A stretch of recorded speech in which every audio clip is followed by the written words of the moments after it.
తన అక్క డైరీ ద్వారా గుండె పగిలే నిజం తెలుసుకుని మధు మ్యాడీకి పెళ్లి జరిపించి దేవాకి షాక్ ఇచ్చిన నాగవల్లి నాగవల్లి అయితే ఆలోచిస్తూ ఉంటుంది. మధు అన్న మాటల గురించి నాతోనే ఛాలెంజ్ చేస్తుందా, నిశ్చితార్థమే జరిగింది ఇంకా పెళ్ళి కాదు కదా అంటుందా, ఇప్పుడు చెప్తాను దాని సంగతి, పెళ్లి జరిపించి ఈ నాగవల్లి అంటే ఏంటో దానికి తెలిసేలా చేస్తాను అంటూ దేవా దగ్గరికి అయితే వస్తుంది నాగవల్లి.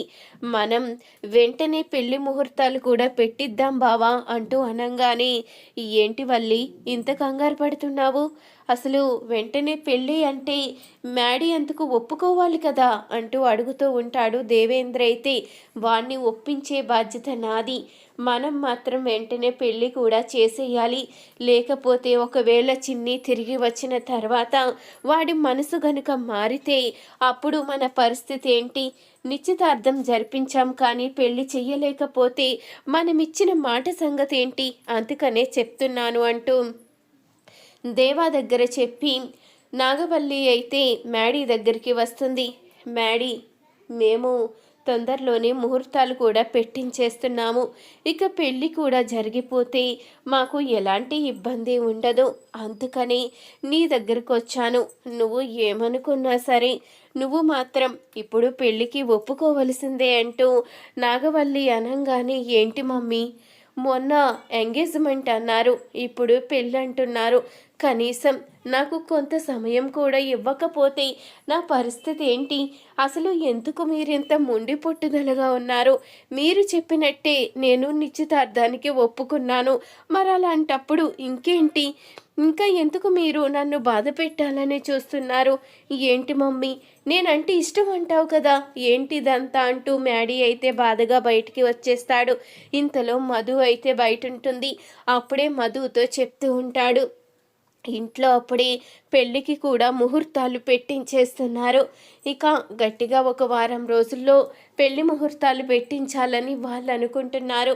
నేను సిద్ధంగా లేకపోయినా వాళ్ళ మాట కోసం వాళ్ళు చూసుకుంటున్నారు తప్ప నన్ను అర్థం చేసుకోవడం లేదు, ఏం చెయ్యాలో తెలియడం లేదు మధు అంటూ మ్యాడీ అయితే బాధపడుతూ ఉంటాడు.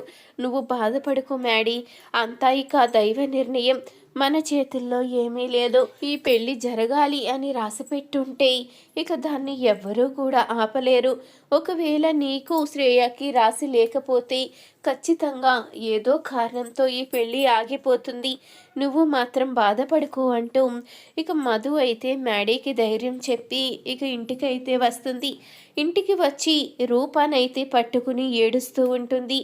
ఏమైందమ్మా, ఎందుకు ఏడుస్తున్నావు అంటూ అడుగుతూ ఉండగా, ఏం చెప్పమంటావమ్మా, మ్యాడీకి పెళ్లి ముహూర్తాలు కూడా పెట్టించేస్తున్నారంట, ఒకవేళ పెళ్లి జరిగితే ఇక మ్యాడీ నాకు శాశ్వతంగా దూరం అయిపోయినట్టే కదా, మ్యాడీని నేను ఎంతో ప్రాణంగా ప్రేమించాను, అలాగే మ్యాడీ కూడా నన్ను అంతే ప్రాణంగా ప్రేమిస్తున్నాడని మురిసిపోయాను, కానీ నా ప్రేమ నాకు దూరం అయ్యేలా ఉంది, అమ్మ నిజాయితీని ఎలా నిరూపించాలో అర్థం కావడం లేదు, ఇప్పుడు ఎటువంటి సాక్ష్యాలు నా దగ్గర లేవు, అలాంటప్పుడు అమ్మ తప్పు చెయ్యలేదని నేను ఎలా నిరూపించాలి, ఈ పెళ్ళిని ఎలా ఆపాలి, మ్యాడీకి నిజం తెలిస్తే తప్ప ఈ పెళ్ళి ఆగే సమస్య లేదు, కానీ ఇప్పుడు ఏం చెయ్యాలి, హాఫ్ టికెట్ని అడిగితే హాఫ్ టికెట్కి ఏమీ తెలీదు అని చెప్పాడు, ఎవరిని అడగాలో కూడా తెలియడం లేదు అంటూ బాధపడుతూ ఉంటుంది. మధు అయితే,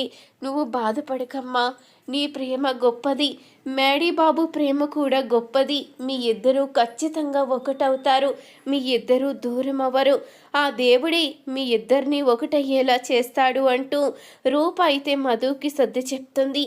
ఇంతలో మ్యాడీని అయితే పెళ్లి కొడుకుగా రెడీ అవ్వమని నాగవల్లి అయితే చెప్తూ ఉంటుంది. మమ్మీ, నువ్వు చెప్పినట్టే సిద్ధమవుతున్నాను కదా, ఎందుకు నన్ను ఇంకా టార్గెట్ చేస్తున్నారు, నాకు ఇష్టం లేకపోయినా కేవలం నీ కోసం, నీ మాట కోసం ఇదంతా చేస్తున్నాను, నా మనసు అంగీకరించకపోయినా నేను ఎంత బాధపడినా మీరు బాధపడకూడదన్న ఒకే ఒక్క కారణంతో ఈ పెళ్ళికి ఒప్పుకుంటున్నాను, కానీ మీరు ఇంత త్వరగా పెళ్లి ముహూర్తాలు పెట్టిస్తారని కానీ ఇంత త్వరగా ఈ నిర్ణయం తీసుకుంటారని కానీ అస్సలు అనుకోలేదు అంటూ బాధపడుతూ ఉంటాడు మ్యాడీ అయితే. అప్పుడు ఇక మధు అయితే ఎంతో సంతోషంగా పెళ్ళికైతే వస్తుంది. మధు నవ్వుతూ రావడం చూసిన నాగవల్లి షాక్ అయి చూస్తూ ఉంటుంది. ఇదేంటి, ఇది ఇంత ఆనందంగా వచ్చింది, దీని మొహంలో బాధ కనిపిస్తుంది అంటే ఇంత సంతోషంగా ఉందేంటి అంటూ నాగవల్లి అయితే చూస్తూ ఉంటుంది. ఇంతలో నవ్వుతూ సంతోషంగా ఉన్న మధుని చూసి లోహిత కూడా షాకే చూస్తూ ఉంటుంది. ఇది కుళ్ళి కుళ్ళి ఏడుస్తుంది అనుకుంటే ఇది నాకే షాక్ ఇచ్చిందేంటి, దీని మొహంలో ఇంత ఆనందం కనిపిస్తుంది, మ్యాడీ తనకి దూరం అయిపోతున్నాడు అని బాధపడుతుంది అనుకుంటే ఇలా ఇంత సంతోషంగా నవ్వుతూ వస్తుందేంటి, పెళ్ళి దీందే అన్నట్టు అంటూ లోహిత నాగవల్లి ఇద్దరూ కూడా అనుకుంటూ ఉంటారు. ఇంతలో ఇక నాగవల్లి అయితే అక్క తన కొడుకు పెళ్ళికి ఉంటే ఎంతో సంతోషంగా ఈ పెళ్లి కార్యక్రమాలన్నీ దగ్గరుండి చేసుకునేది, కానీ తను లేదు.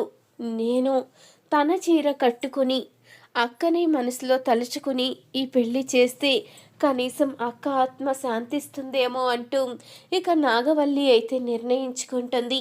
వెంటనే ఇక పార్వతి గదిలోకైతే వెళ్ళి పార్వతి చీరలను అయితే తీస్తూ ఉంటుంది. అప్పుడే అనుకోకుండా చీరల్లో ఉన్న డైరీ అయితే కింద పడిపోతుంది. ఇదేంటి, అక్క డైరీలా ఉంది, అసలు దీంట్లో ఏం రాసింది అంటూ డైరీ అయితే ఓపెన్ చేస్తుంది నాగవల్లి. ఇక డైరీ ఓపెన్ చేసి చదవంగానే ఒక్కసారిగా కుప్ప కూలిపోతుంది. ఇక పార్వతి అయితే చెల్లి, నేను నా జీవితంలో ఇలాంటి భర్త వస్తాడని అస్సలు అనుకోలేదు. వీడు పరమ దుర్మార్గుడు, ఆస్తి కోసమే నన్ను పెళ్లి చేసుకున్నాడు, ఆస్తి కోసమే నన్ను చంపాలని కూడా చూస్తున్నాడు. ఏదో ఒక రోజు చంపేస్తాడని నాకు తెలుసు, అందుకని ముందుగా ఈ డైరీ రాస్తున్నాను. నా బిడ్డని అనాథని చెయ్యకు, నా బిడ్డ బాధ్యత నీదే, వాడు సంతోషంగా ఉండేలా నువ్వే చూసుకోవాలి. కావేరి కూడా చాలా మంచిది, తనే గనక నాకు తోడు లేకపోతే ఈ పాటికే నా ప్రాణాలు ఎప్పుడో పోయిండేవి.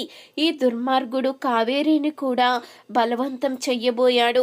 పాపం తను మంచిది కాబట్టి ఈ దుర్మార్గుడి నుంచి తప్పించుకుని నా కోసం ఇక్కడే తను నిలబడింది. వేరొకళ్ళు ఎవరైనా అయితే ఈ పాటికి ఎప్పుడో వెళ్ళిపోయిండేవారు. నా కోసం, నా స్నేహం కోసం, నాకు ఇచ్చిన మాట కోసం తను ఇక్కడే నిలబడింది. ఒకవేళ నాకు జరగరాందేదైనా జరిగితే అప్పుడు కావేరి బాధ్యత నీకే అప్పగిస్తున్నాను, లేకపోతే ఈ దుర్మార్గుడు కావేరిని కూడా చంపేస్తాడు అంటూ డైరీలో అయితే రాస్తుంది పార్వతి. ఆ డైరీ చదివిన నాగవల్లి ఒక్కసారిగా కుప్పకూలిపోతుంది. అక్కని చంపింది ఈ దుర్మార్గుడా, ఆ విషయం తెలియక నేను చాలా తప్పు చేశాను, నేను చేసిన తప్పు సరిదిద్దుకోవాలి అంటూ ఇక పెళ్లిపీట్ల మీద అయితే మధు మ్యాడీని కూర్చోబెట్టి వాళ్ళిద్దరికీ అయితే పెళ్లి జరిపిస్తుంది. అది చూసిన అందరూ కూడా షాక్ అయి చూస్తూ ఉంటారు. ఇదేంటి, అసలు పెళ్లి శ్రేయ మ్యాడీకి కదా, వీళ్ళిద్దరికీ జరిపించావేంటి అంటూ అడుగుతూ ఉండగా, నువ్వు చేసిన పాపాన్ని నేను కూడా పాలు పంచుకున్నాను, అందుకని ఈ నిర్ణయం తీసుకున్నాను. నేను కావేరికి చేసిన అన్యాయానికి మధు మ్యాడీ ఇద్దరికీ పెళ్లి చేశాను. మధు ఎవరో కాదు, అసలు మ్యాడీ ప్రేమిస్తున్న చిన్నియే అంటూ అసలు నిజాన్ని బయటపెట్టి నాగవల్లి అయితే దేవేంద్రకి దిమ్మ తిరిగే షాక్ అయితే ఇస్తుంది. తన తల్లిని చంపింది తన తండ్రి అని తెలుసుకున్న మ్యాడీ అయితే ఇక దేవేంద్రని అయితే అసహించుకుంటాడు. ఇన్ని రోజులు ఏ తప్పు చెయ్యని కావేరి ఆంటీని అపార్థం చేసుకున్నాను, చిన్నీని అనరాని మాటలన్నీ అన్నాను. ఇప్పుడు గనక మమ్మీ నిజం తెలుసుకుని నాకు చిన్నీకి పెళ్లి జరిపించుండకపోతే నా పరిస్థితి ఏమై ఉండేది అంటూ మ్యాడీ అయితే దేవేంద్రని అసహించుకునేసరికి ఇక దేవేంద్ర అయితే కుప్పకూలిపోతాడు. ఈ వీడియో కనుక మీకు నచ్చినట్లయితే తప్పకుండా ఒక లైక్ చేయండి. మా ఛానల్ని సబ్స్క్రైబ్ చేసుకుని పక్కనే ఉన్న గంట సింబలపై ఆల్ అని క్లిక్ చేయండి. అప్పుడే మేము పెట్టే ప్రతి వీడియో మీరు మిస్ కాకుండా చూసేవచ్చు.